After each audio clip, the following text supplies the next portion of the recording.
Hi everyone, जय हिंद साथियों। कैसे उम्मीद करता हूँ आप सभी अच्छे होंगे। स्वागत है आपके अपने परिवार रन क्लासेस फॉर में। सबसे पहले आपको जन्माष्टमी की हार्दिक शुभकामनाएं। भगवान आप श्री कृष्ण आपके जीवन में खुशियाँ भर दें और आप बोर्ड एग्जाम में अच्छे से नंबरों से पास भी हो जाएं। तो यही मेरी कामना रहेगी। तो हैप्पी जन्माष्टमी एक बार फिर से। चलिए आपको हम कक्षा 12 तक हिंदी 2024 के जो महत्वपूर्ण वैकल्पिक प्रश्न है उनको कराने वाले हैं। बोर्ड परीक्षा में ऐसे ही प्रश्न आते हैं, आप लोग सभी इसको तैयार अच्छे से कर लीजिएगा। बार बार आने वाले हिंदी के महत्वपूर्ण प्रश्न है, मतलब बार बार आती हैं, लगातार आते हैं ऐसे ही प्रश्न। 99% यही प्रश्न आएंगे 2024 के पेपर में। वीडियो को मिस मत करना, अंत तक देखना। सभी प्रश्न महत्वपूर्ण है 2024 बोर्ड एग्जाम के लिए, ठीक है। तो वीडियो को आप लोग मिस मत कीजिएगा, क्योंकि ज़्यादा लंबा वीडियो मैं बनाता नहीं हूँ, ठीक है। थोड़े से प्रश्न लाता हूँ, मतलब जेन्युइन प्रश्न लाता हूँ जो आपके एग्जाम में 100% आने के पूरे चांसेस होते हैं। जैसा कि मैंने पिछली बार भी आपको सीरीज चलाई थी, उसमें भी बच्चों ने बहुत ढेर सारा प्यार दिया था और कहा था सर बहुत ही महत्वपूर्ण सीरीज चलाई थी और आपके 100% यही प्रश्न आए हुए थे, ठीक है। चलिए शुरू करते हैं आज का हम पहला प्रश्न। बोला गया कि प्रेम सागर के रचनाकार हैं सदल मिश्रा, पंडित लल्लू लाल, ईसा अल्लाह खान या सदा सुख लाल। तो प्रेम सागर के रचनाकार कौन है? तो आप सभी जानते हो सदल मिश्रा जी नहीं है, ईसा अल्लाह खान भी नहीं हो सकते, सदा सुख लाल भी नहीं हो सकते। तो आपके प्रेम सागर के रचनाकार के जो रचनाकार हैं वो हैं आपके पंडित लल्लू लाल। कौन है? पंडित लल्लू लाल जी प्रेम सागर के रचनाकार हैं। लेकिन आपको प्रेम सागर से दिख रहा होगा तुलसीदास भी हो सकते थे, लेकिन क्या है, तुलसीदास ऑप्शन में नहीं है, ठीक है। चलिए इसके बाद बोला गया है कि अष्टयाम के रचयिता हैं। अष्टयाम के रचयिता कौन है? गोकुलनाथ, वल्लभाचार्य, नाभादास या तुलसीदास। तो अष्टयाम के रचयिता कौन है? तो ये आपको बताना है, महत्वपूर्ण प्रश्न है। आप लोग कमेंट बॉक्स में कमेंट करके फटाफट छाप दीजिए कि अष्टयाम के रचयिता कौन है। तो अष्टयाम के रचयिता हैं आपके नाभादास जी। कौन है? नाभादास जी अष्टयाम के रचयिता हैं, ठीक है। आगे प्रश्न 3 बोला गया है कि हिंदी साहित्य के आधुनिक काल को गद्यकाल की संज्ञा, ठीक है। क्या ये संज्ञा किसने दी?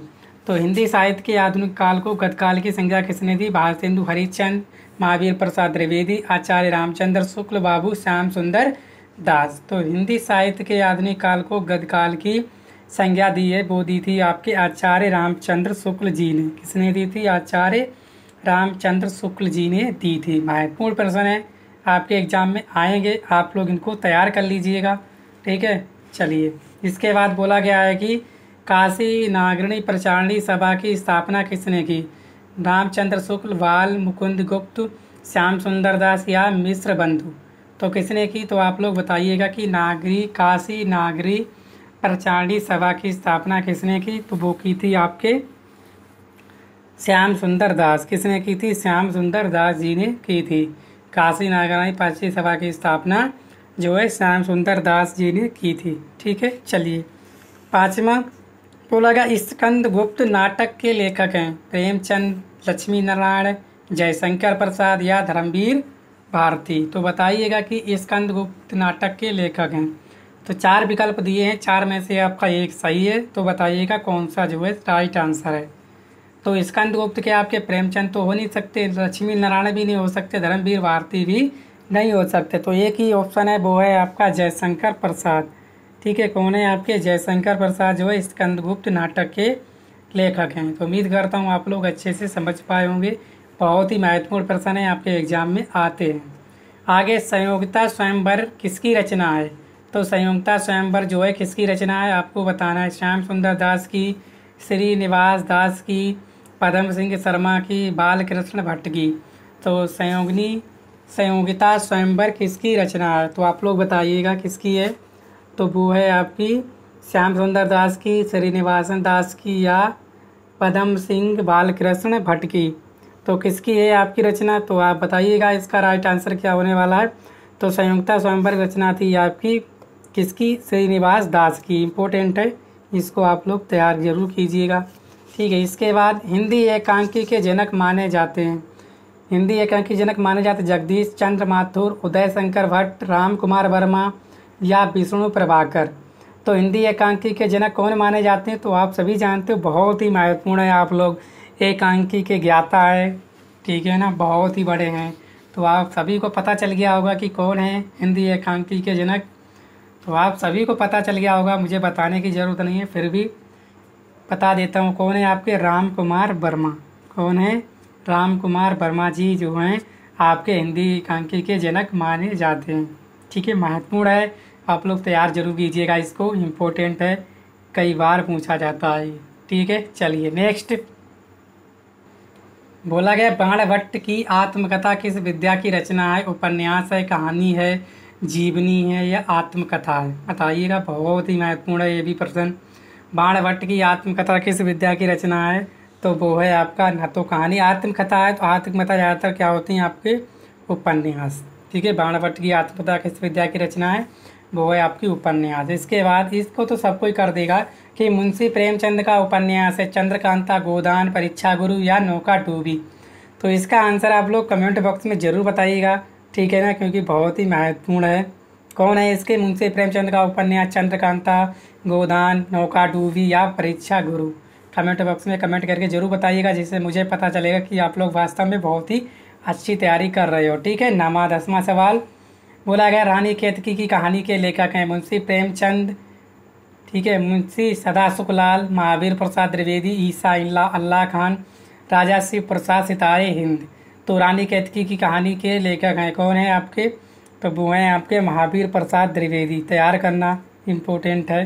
ठीक है, वही प्रश्न लिए, सारे के सारे इम्पोर्टेंट है, मुझे बताना ना पड़ेगा, आप लोग तैयार कीजिएगा रानी केतकी की कहानी। अगर इसकी PDF चाहिए तो लिंक आपको डिस्क्रिप्शन में मिल जाएगा। ठीक है, चलिए तो 11वां सवाल, सरदार पूर्ण सिंह किस युग के लेखक है? भारतेंदु युग, द्विवेदी युग, छायावाद युग या प्रगतिवादी युग?